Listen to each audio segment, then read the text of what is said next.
Good evening. Thank you for joining us for tonight's Inspiration webinar. Inspiration Software is the embroidery software line of G7 Solutions and designs and machine embroidery. Our Inspiration Software line includes My Block Piecer, My Quilt Embellisher, Perfect Embroidery Pro, Perfect Stitch Viewer, Word Art and Stitches, and My Quilt Planner. Tonight's webinar is Get Out Your Library Cards. We have a wonderful team assisting us tonight. Inspiration Tech Support Team, Nancy R., Chris L., Catherine A., and Dory N. I would like to present you to our Inspiration Consultant and Librarian, Tamara Evans. Take it away, Miss Tamara. Thank you so much, Dory. And actually, I have been a librarian. That was my job in college. I worked in the vast collection of business history.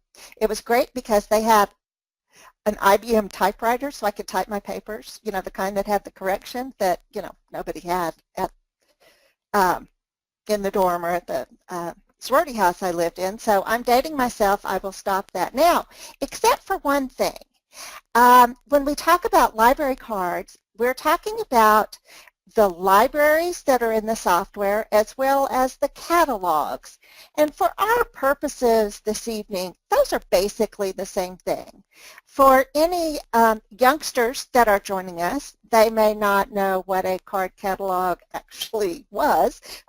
Physical cards that you looked up, by author's name or subject, the book, and they were little cards in a file that make great drawers for notions if you can run across them at any time, but I'm digressing, so let's get back to the subject.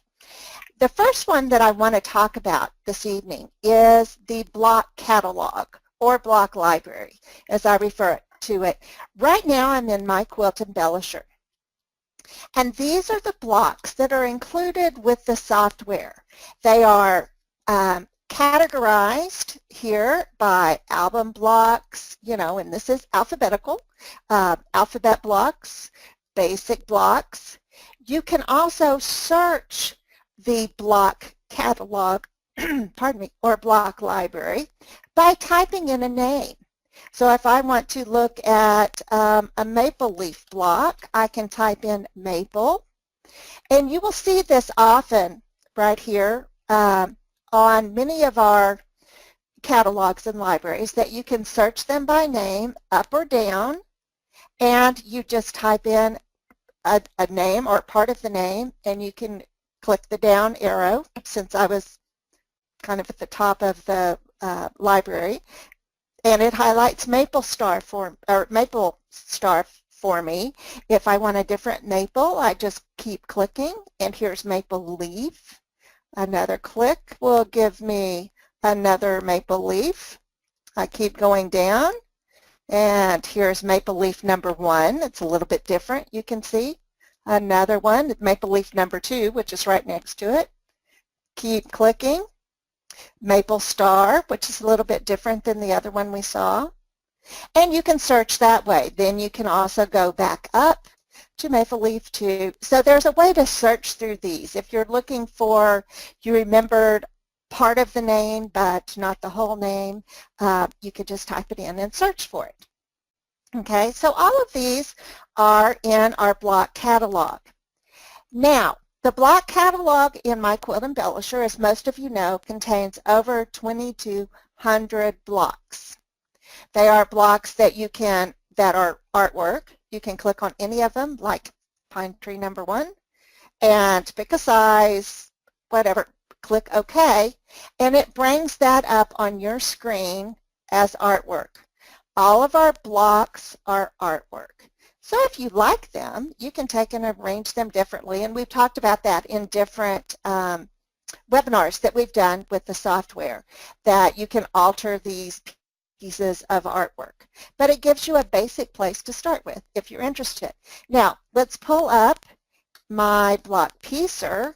I'm going down here to the bottom. I already have it open. We'll just pull that up, create a new file, so we can look at that quilt block catalog or library, however you want to refer to it. Now this one, you notice, is a little bit smaller. The reason for that is that all of these blocks can be completed entirely in the hoop. So we've eliminated the blocks that you can't piece in the hoop. And those would be those that have curved seams like Drunkard's Path, some of the Mariner's Compass, those type of things. Also Y seams, you can't complete that whole block in the hoop. Now, with these, bear in mind, it may take more than one hooping to do that whole block, but it is completely achievable in the hoop. In this library, we have 1,263 blocks. All of them are in the catalog or library that is in my Quilt Embellisher. Okay, so if you choose to build, say, this peony block number 2 in your hoop and then decorate it, you can go back to my Quilt Embellisher. Let me just click on that down here. And let's get rid of that block, and I can pull up here and look for peony, P-E-O-N-Y, and search for number 2 because I didn't remember, there it is, which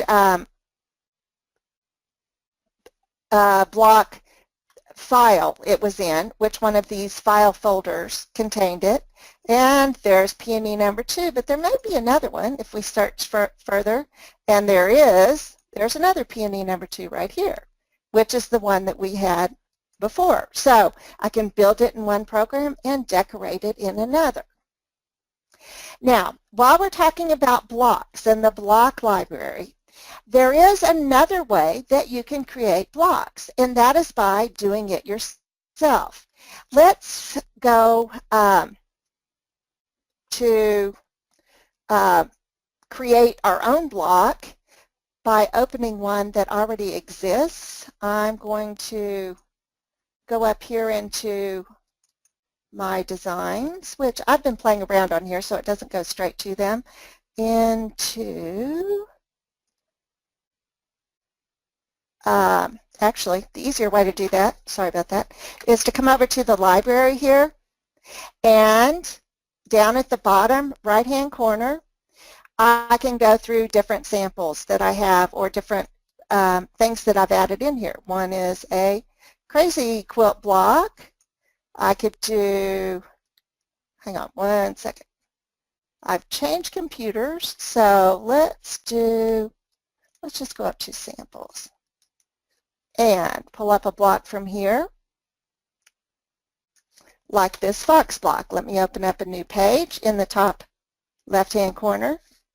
And here's a block I created myself. So if you want to create your own blocks, you can do that. And that, we've talked about that a little bit, and that will also be in another webinar. But this one, I just took an existing block, changed the colors, moved some things around, and was able to make this little fox block very simply. And right here I'm showing it on point.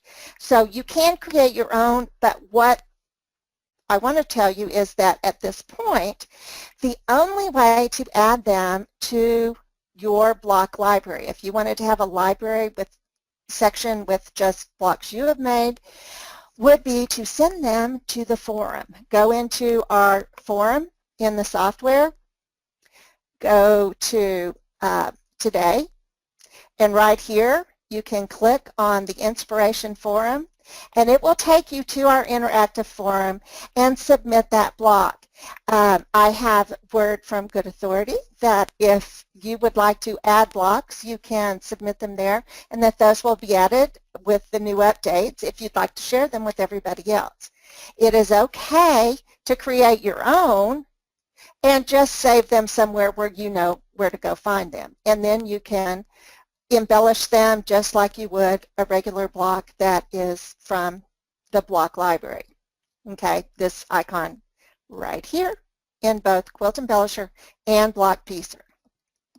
Do we have any questions on that so far, Dory? Not so far. You've gotten everything. Um, Okay. ju- when you make this on point, I'm going to ask you a question. When Oh, you make sure. this on point, if I wish Mm-hmm. to make a square out of this or a block out of this, leaving it on point, Mm-hmm. could you show us how to do that?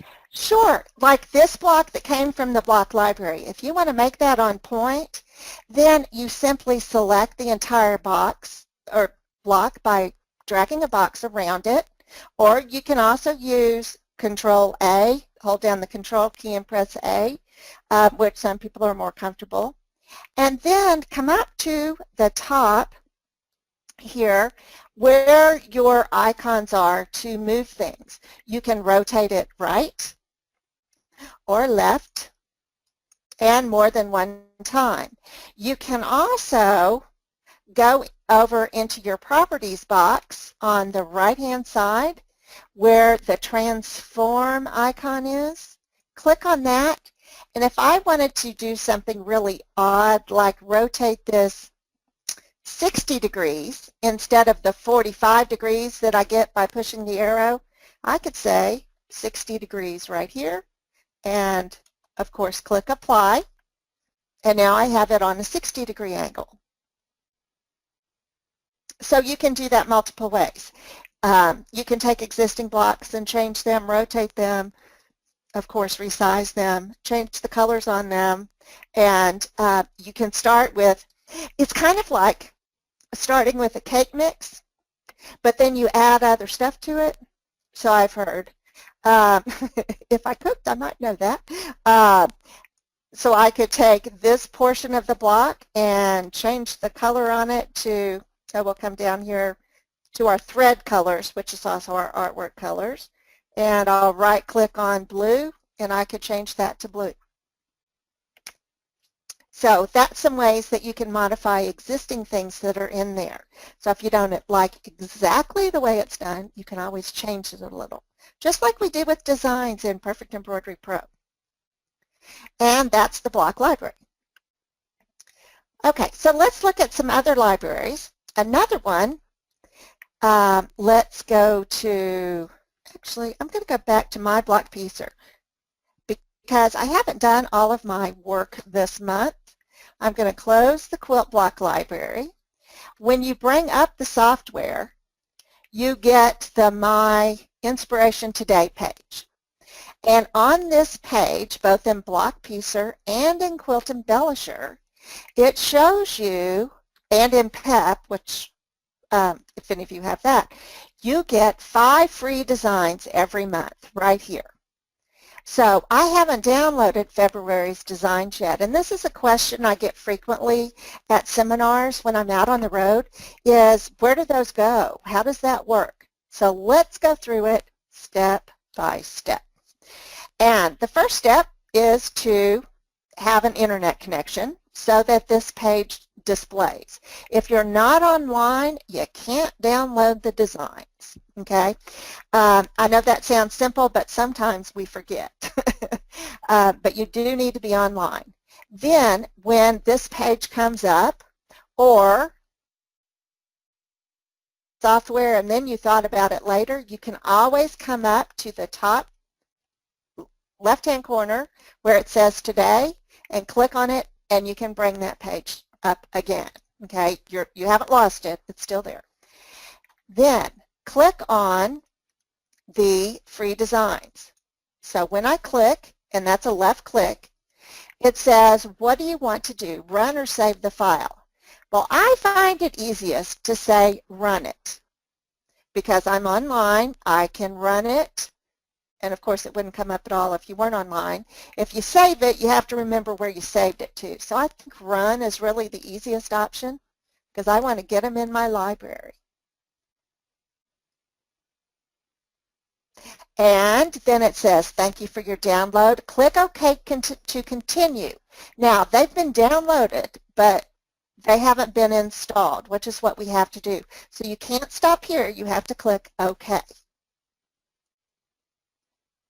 Then it brings up this menu.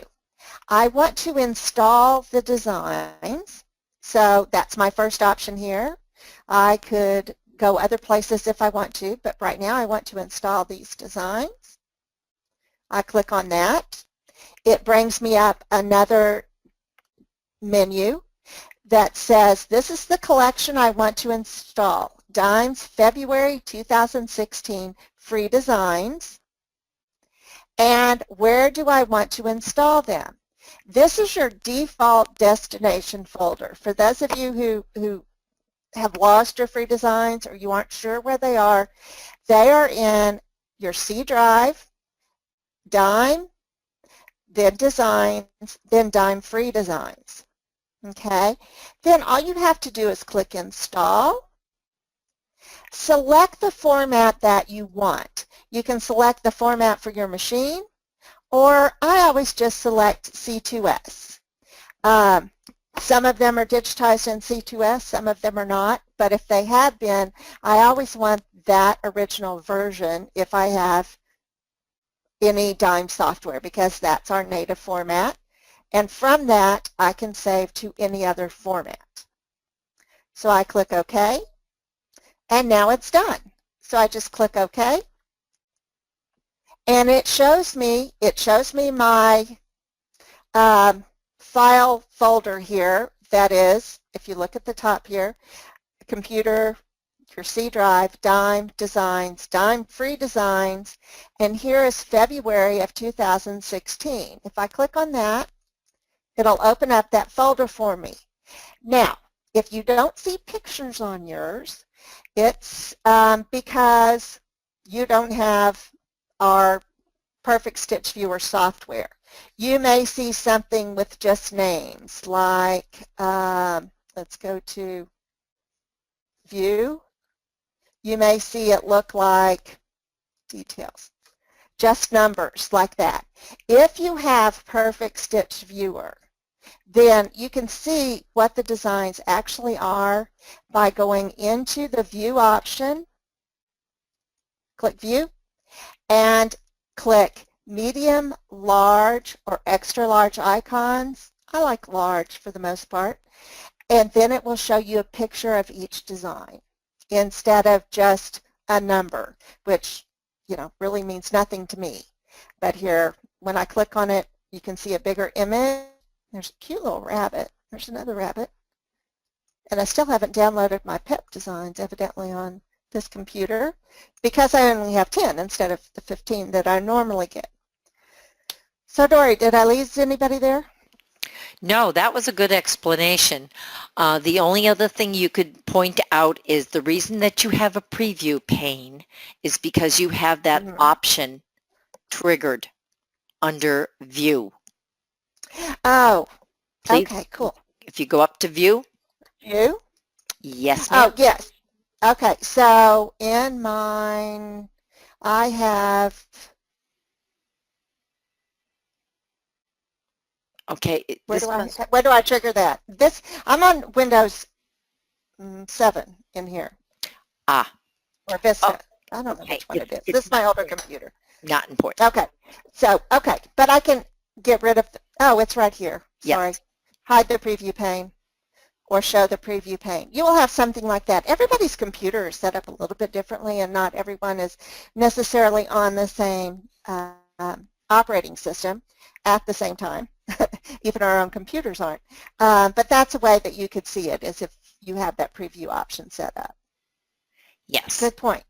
Okay, now let's go back here, and I'm just going to close out, exit, and if you were gone, like say, I don't know, on a trip to Europe, or, you know, backpacking in the Tibetan wilderness or something, and you missed last month's designs, you can click right here on previous monthly designs and go to that and download them the same way. Okay, I don't know why my program's busy, but that's okay. That is where you would do it. Oh, here it is. And you could select which month. it comes up. So here are January's and December's and November and so on and so forth.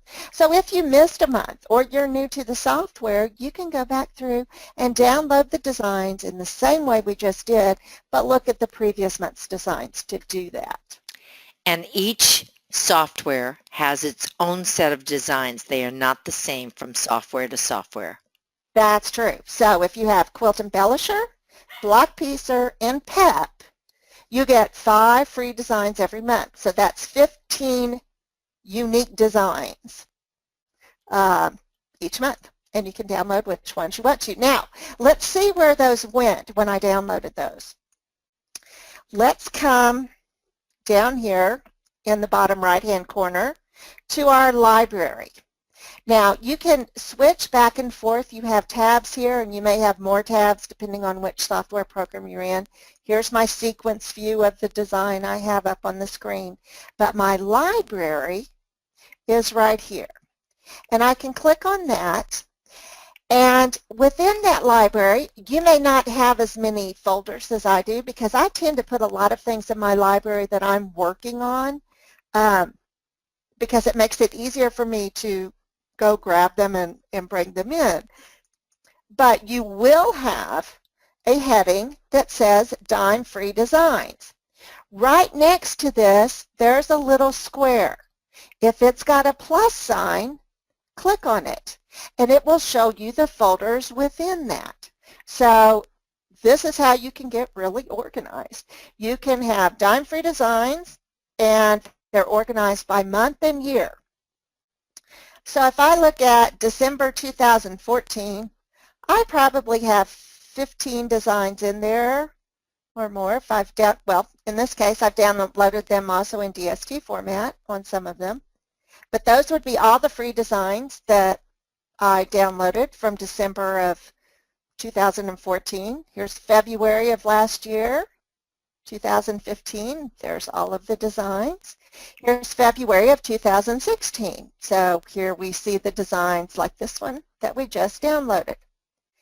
Now, the unique thing with the library designs, and let me open a new page, create a new page right up here in the top left-hand corner on the opposite side. Just get rid of that design, open a new page. When I pull in a design from here, I can click on it and drag it to my screen. It has some unique characteristics. One of them, as you can see right now, is the whole design is highlighted. That means I've pulled in the whole design, and if I click on it again, it's still highlighted, which means it's grouped. So it makes it very easy for me to drag a design in and then resize it, either by pulling on one of the corners and doing it proportionally, or one of the sides and doing it height or width-wise, or I could even go over to my Properties box, click on Transform, and make it a specific size. I could make this, I want to make sure it's 3 inches wide and maintain the aspect ratio so that the height is proportional, and apply, and now I have a design that's 3 inches wide. Before I can do anything to any of the individual elements, because it's grouped, and this is one thing that you might get frustrated with or you might be real happy with. I like it that it comes in groups so I can resize it.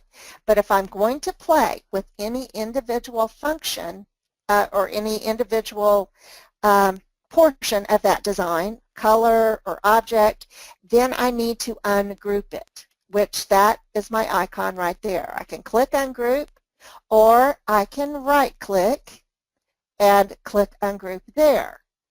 Then I could click on just this segment of the leaf, or just the yellow background, that part of the object, although there's more to it than that.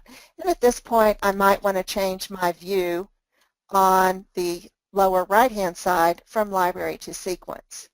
And then I see I'm just picking that satin stitch because it's expanded my view on that color. Or I could pick the whole color, or that whole color. and change it to something different like red. And that looks really awful. So we'll move on. Any questions on the free designs going to the library, the design library? The only question I got was from our friend Barb, and Barb said, so I can enter something I'm working on into my library, and if so, how do I do that? So she liked the concept. Great, great. Let me show you how I do that. Let's open a design. I'm going to, when I open a design, it will open a new page for me. And I'm just going to go up to where I've got some designs, and you can look anywhere on your computer for these, even on a stick that you might have to the side, you know, stuck in your, or a stick or a CD or whatever. Let's do, let's see, I'll pull up, I'm getting out of those designs, just any design at all. Oh, what did I have on my blue stick? Let's look up border designs. And we'll go in here and select a PES design. I'm going to open that. Now, this is a design of circles. They kind of look like lifesavers to me. Although I don't know what flavor the brown and the silver ones are. But here's a design that I've opened. And if I want to play with it and change it or do other things with it, I can certainly take that and save it. And I would do File, File, Save As. And this could be designs I'm making from scratch as well. I want to save this on my C drive, and we'll go look at this folder in just a minute, under, this is where all of your library designs are, under Dime, Designs, and then I have all of these different folders. So I may select a new folder. Let's select a new one and say, call it Borders. Open Borders, and then we'll save 6 O's. Okay, so that's what I'm going to call it, and save it there, and it will save it in whatever format I select. I do this a lot with C2S files that I'm working with, so that I can always pull them back up, even if I had created a design, saved it to my stick, and went and stitched it on one of my machines in whatever format that machine requires. I save the C2S file so I can always pull it back up in case I want to change anything. So at this point, I can come back over to my library, and let's go find it. So I'm going to show you something interesting here. Here's Borders, and there's my design. So I could pull it back up in the same screen and add it to this one if I want to make multiples. Anyway, that's how you save it to your designs. Now, occasionally, you may find that you can also, well, you can also work within the library itself. I can right-click here and pick a folder, and I can make a new folder. I can rename that folder. I can delete that folder. I can show the contents, refresh, or add designs. If I wanted to add designs to Borders, I could add this design that I'm working on. If I want to get rid of Borders because I really don't like what I'm doing there, I can say delete folder. But it doesn't like that because the folder has to be empty. So what you have to do in that case, you've got 2 areas to work in. You can work in the design area and you can work in the folder area. So if I come in here and say, I don't like that design, I can just delete it. Yes. Then I can go back to borders, right-click, click on borders, right-click, and say delete that folder. That should, oh, I have to refresh first, sorry. Whenever you change anything while the software is open, you have to refresh. So, Dory, why do you think that's not letting me delete it? It's because it's retaining it in the memory, as you said, but Oh, also we need okay. to point out that once you delete anything from this It's gone. library, it is gone. It does not go into the recycle bin. It goes to heaven. Yes, somewhere out there. Okay, so let's work with another folder here because I want to show you some different things in here. We have things that are organized for you and things that you can organize yourself. Another place you're going to find inspiration collections when you download them. So I've downloaded Butterfly Majesty. Those all automatically get put in here. Now you can take and copy those. You know, if you've got an auxiliary drive that you back up to or whatever, you can copy those over there. But I put all of them in, I let them go to their default location so I can find them, which is one of the biggest challenges in my sewing room where this really comes in handy.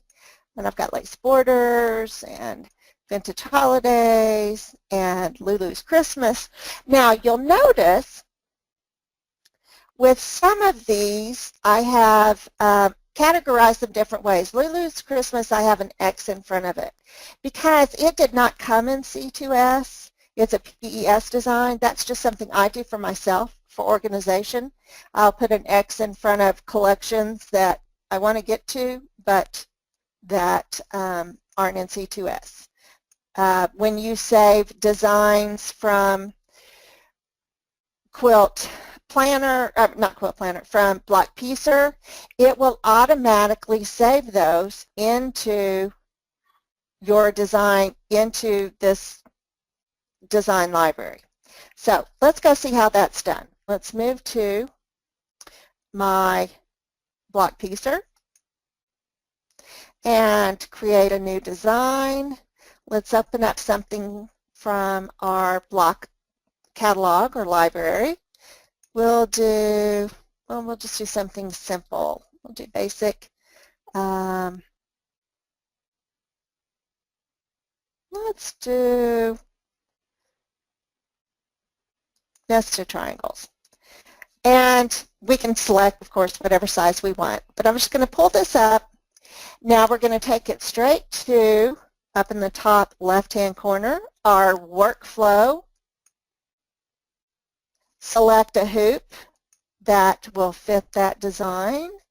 I'm going to use the Bernina 260 by 400 because that fits around it. For those of you who are not following what I'm doing right here, all of this information is in the webinars for my Block Piecer and my decorative quilter, so that, I'm sorry, my quilt embellisher, so that you can see how it's done. I just want to show you where these end up going. So I have created this block. Now we're going to auto build it. We'll look at the preview and we can save it. And when I save it, it should, which this one isn't because I was doing something else with it, go straight to, and you may have to do this yourself if you've been playing around, go straight to C, Dime, Designs, and then you've got, we'll call it Nested Triangle, and we'll save it in our C2S format. And that's exactly where it ends up if you look at the folders here, Dime, Designs, Nested Triangle. Okay, so now when I'm done, if I had resized that and changed some things with it or whatever, I can go into my Quilt Embellisher, and I'm going back to my design library, and I'm going to scroll down looking for nested triangles, and guess what? It's not there because I've added that since this program was opened. You see I've got nested but not nested triangles. I'm going to right click and say refresh. Now I have nested triangle and there's my block. So if I wanted to pull in my C2S block to decorate it, I could do that.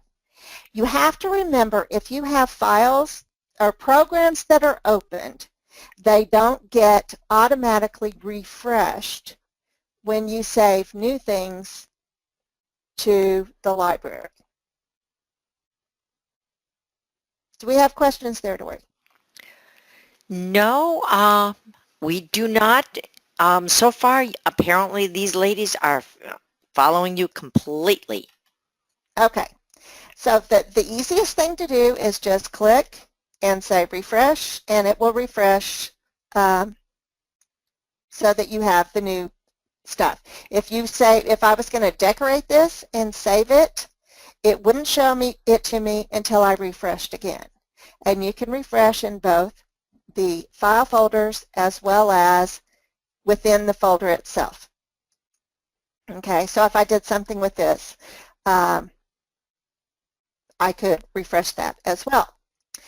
So that is your design library. It will save it automatically in some cases if you haven't changed where you're saving it. If you want to save it to another location, like to your stick or something like that, or a diskette, or however it is you get your designs to your machine, then you may have to change it. But remember that when you go to look at your files, and here I'm going to go back to my C drive, and I look for dime, and it's alphabetical. Just click on dime with a lowercase d. Within dime, I have my designs, and I can click on that, and it will show me all of the folders that I have within my design library. Now, you can put as much stuff as you want in here or as little stuff as you want. I find that if I just save my C2S files in here, that it makes it much easier, and my working files that I go to a lot, it makes it easier for me to find things. Okay, so we're going to switch gears a little bit here, and one of the catalogs, libraries that we got with Quilt Embellisher and Block Piecer is the fabrics. Now, let's take a look at the fabric library. I'm going to show you a little bit how it works as well as how you can enhance it. So let's select our block that we brought in here. I want to ungroup it, first of all, because I pulled it in from the design library. Let's ungroup. I just want to select certain colors from this block. I can do that by clicking on the individual colors and while I hold down the control key. That's one way to do it. Another way that could be more expedient is to come over here, where in the bottom right-hand corner, and click on your sequence view. In my sequence view, I have the pink tiles or patches, and I have the blue ones. So I could just click on that blue, and I've selected all three of them. So depending on how your block is laid out, if the colors are all together, which usually they are when you pull them in from the library, but if you change things, they may not be, you can just click on it there, or you can do Control-click in here. Now, let's open up the fabric icon. So if I click that, it opens up my fabric library. Now, we give you a pretty massive fabric library. So it takes it a minute the first time you open it after your machine has been rebooted or shut down. So give it a second because there's thousands of fabrics in here. All of these fabric tiles, okay? So we have, this looks a lot like all of our libraries where if I click the minus sign, I don't see anything in my subdirectories. Click the plus sign, and here are all my boutique textiles. Here are all of my Moda United Notions, and all of these come with both my quilt embellisher and my block piecer, okay, so that you've got some fabrics to play with. Now, does that mean that it's going to have every fabric that you own? Absolutely not. Are we going to update this for you? Yeah, probably not, because if we kept up with just those two manufacturers, you would run out of disk space really fast. So this gives you a good basis to start with. Like you've got some solids here. We could change that blue to this teal fabric and see what that looks like. And that's kind of pretty, but, you know, doesn't really show us much. We could do that with thread color, or we could come over here and pick some different fabric lines. Oh, what do we want? And scroll through them because, well, that's kind of pretty. Let's do this one. So you can audition fabric before you ever cut it, which is really nice. Now let's pick the pink patches over here in our sequence view and find a fabric for them. And it could be one of these, or it could be something different. Let's try, you know, if you don't have that collection, maybe you want to do something different. Like, let's try that. And that's about the ugliest block I've ever seen. So we want to, this is the advantage of auditioning fabrics. We have a huge fabric library with all of the Moda and all of the boutique textiles. However, if you want to add to it, it's very simple. You can come in here, and just like adding to your design library, I can right-click over here and create a new folder, okay? Oops, that's under wishes. Let me right-click under fabrics and create a new folder, and I'm going to call it Tamara Stash. And actually, you can put a space in there or not, and create a new folder. Now, to add fabrics to this, it's very simple. I can right-click, click Add, and then go out on my computer where I have found fabrics and saved images of them, which I'll tell you about in just a second. Let me go to my C drive and expand this a little bit so I can see it better. I want to go to Fabric Images, and here are some images I just added today. One of them is a fabric that's Michael Miller Eiffel Tower, so I want to add that. I just click on it and say Open, and now it's added to my stash. So I'm going to right-click again, Add, and I'm going to add this scanned fabric and say Open and OK. Now I have both of those in my fabric library. Let's go to Tamara Stash, and there they both are. If I want to add another one, I can add, and it's going to take me back to the same place. So if you have a folder somewhere on your computer where you save these, maybe it's to a stick, maybe it's to, you know, fabric images or whatever, you can add them very simply that way.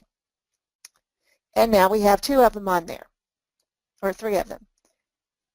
And I could select one of those for the pink fabric.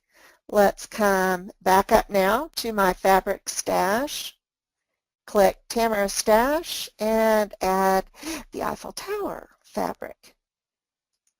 And there you go. Now, the other fabric doesn't look that good with it. We can audition something else. But the more important thing this evening is to talk about how you get that fabric in there. Now, this is a fabric, the Eiffel Tower is a fabric that I had. And I've got yardage of it, not a whole lot, but enough, that I can look on the selvage edge, and let's come over here, and I've got another one similar to that I've got in front of me. And I typed in what was on the selvage edge. It was Isabel Christmas, Anna Griffin is the artist, and oftentimes it gives you the number of the collection, but in this case I just clicked images, and this is the fabric that I'm looking at, this one right here, although that's not going to look really good plugged into a block or an applique or whatever when I add fabric. So let me look for a better image, which would be, right down here on the bottom right-hand side. All I have to do is right-click and say Save Image As. Then it opens up my dialog box, and I'm in Tamara Downloads, which is not really where I want to be. I want to go to my C drive and go to Fabric Images, and let's add it as AG Christmas and save that one. Now, if I go back to my software, to my Quilt Embellisher, and I can add that into my fabric library. So I'm going to select, not that these necessarily go together, but I'm going to select those 3 blue blocks and click on my fabrics. I'm going to go to all the way down to the bottom to Tamara Stash and click on that. Then right-click, add the fabric I just saved. Now I can click on that and say OK, and we will have a French Christmas block with the Eiffel Towers and the other. Question, Story? Well, I have a question from our friend Linda, and she wants to know, can you add multiple fabrics at one time by selecting more than one by holding down the control key? You know what? That's a great question, and I don't know the answer, so let's try it. Let me just select something so I can get into my fabrics. You can always directly copy them in there. I know, let's do this. Let me select, no, I need to add. Okay. Let's add, evidently we can.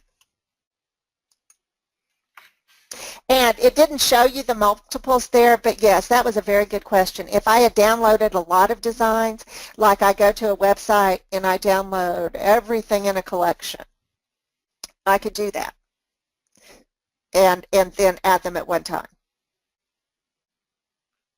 And I would recommend, if they do that, to A, be prepared to have a very sluggish computer, and B, Yeah.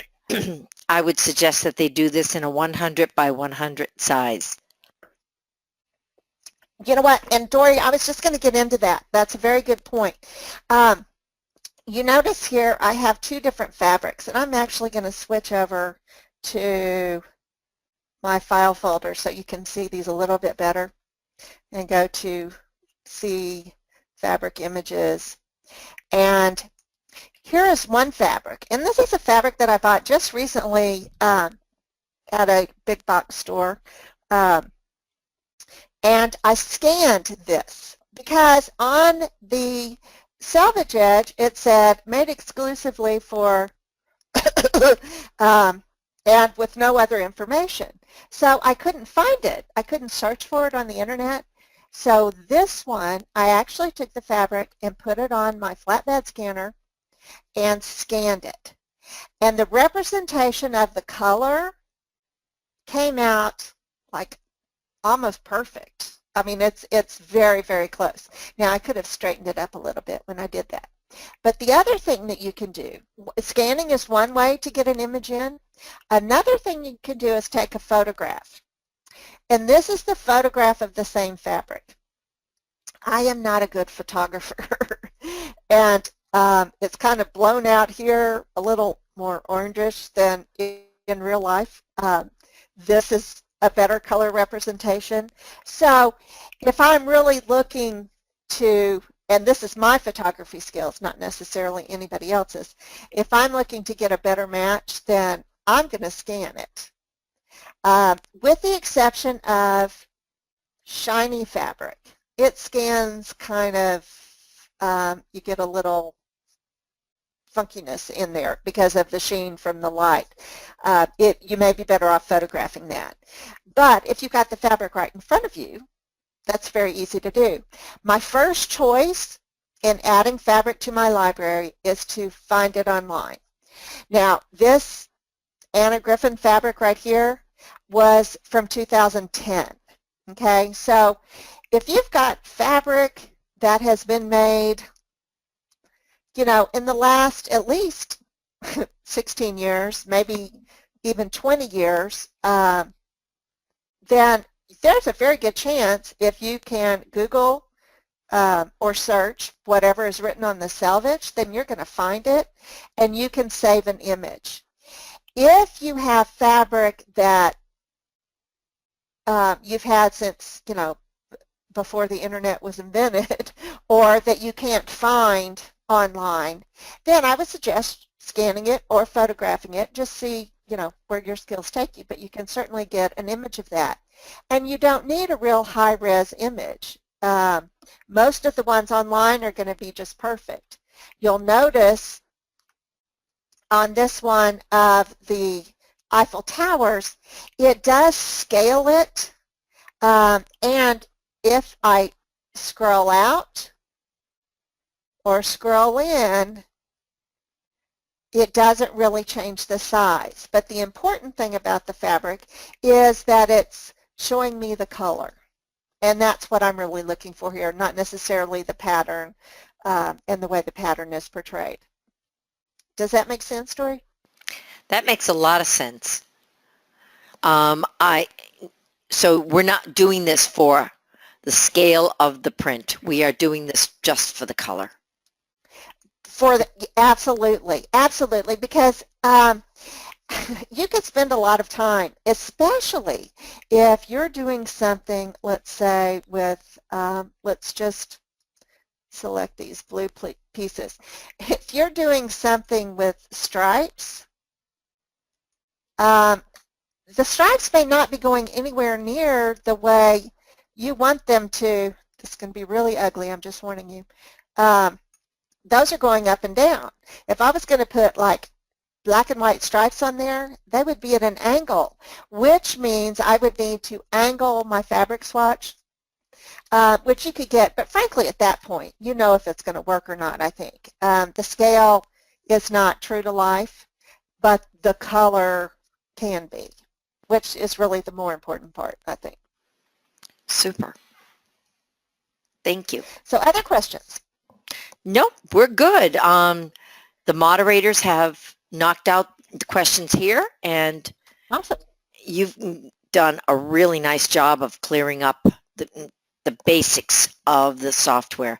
Can you go in one more time and explain to us the difference between My Block Piecer, My Quilt Embellisher, My Quilt Planner? Can you give us a bird's eye view of what each one of those programs is? Absolutely. And you know, this is the way I like to explain it. I like to use food analogies, not because I cook, but because I eat. And my My block piecer is the one I'll start off with. My block piecer allows you to create a block. And I encourage you to go back and look at the previous webinars on that. You can create a block completely in the hoop or partially in the hoop. It's about making the foundation, okay, for a quilt. You can do part of it, you can do all of it, you can add seam allowances, you can send it to cutters, which we've talked about and will again shortly in a webinar. It's the foundation. It's the cake, whether it's a cupcake, a sheet cake, a bundt cake, a carrot cake, a chocolate cake, a lemon cake, pound cake. Whatever shape or form it is, it's the foundation, okay? Then my quilt embellisher, it's all about the decorating. It's the frosting, it's the sprinkles, it's the candles, it's the fondant, it's the roses, it's, you know, all of that, the ganache, one of my new favorite things, the hot fudge, you know, whatever it is that you put over that basic cake. Then my quilt planner is, which we haven't really talked about, but there's not that many libraries in there. Most of them are done before you get to this stage. My quilt planner is the way you're setting up your dessert buffet on the table. It's how you design the whole thing to work together. So you're looking at the whole quilt, not just at a block, not just at a design. You're looking at the entire decoration. That is super. Did that paint a picture that everybody wants to go now and dig into their refrigerator or find a dessert somewhere in the house? Yes. Yeah. One of the things, too, that I was going to mention with either my quilt planner or block piecer, the fabric library is shared, okay? So whenever I click on the fabric library here or the one in block piecer, it's the same library. So if I add fabrics, it all goes to the same place, which means instead of setting up Tamara's stash, I could do that in several different folders. I could say the hall closet, under the bed, on the shelves in the guest room. Wherever I have that fabric stored, I can organize it that way. It's all shared. And if you have Perfect Embroidery Pro, while you don't have the fabric icon, if you have My Quilt Embellisher or My Block Piecer, when you click under Commands on Fabric, you will have access to that same library as well. Super. Thank you so much, Tamara. Oh, thank you, Dory. And I hope everybody has learned. And send all your blocks into the forum. I want to see what you do, and we get some new blocks added to our software. All right. Thank you again, everybody. Have a good evening. Good night.